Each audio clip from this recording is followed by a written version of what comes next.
À Delhi, il y a 150 000 enfants qui sont dits abandonnés.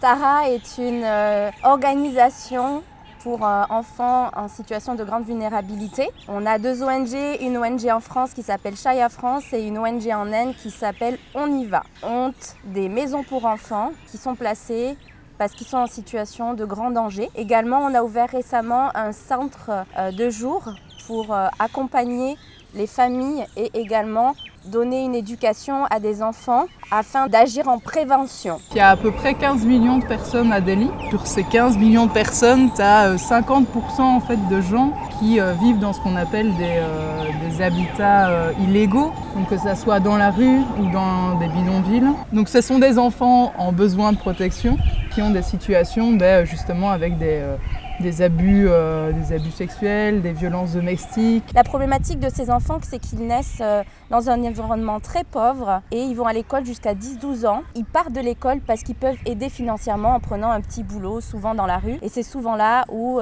il y a des rapages. Donc c'est tout un cercle et nous, on souhaite agir au début. La protection pour l'enfance en Inde, avec tous les dispositifs qui sont mis en place, sont très modernes et protège très bien les enfants. Mais la mise en place, l'implémentation est très compliquée du fait de ce grand nombre en fait. Si on veut un réel changement, on pense que ça passe par de l'attention individuelle et également l'apprentissage de l'anglais, parce que l'anglais est un marqueur social très important en Inde. L'ambition de Tara, de manière générale, c'est de toujours travailler selon les besoins et se poser tout le temps des questions, à savoir qu'est-ce qu'on peut faire pour apporter du changement.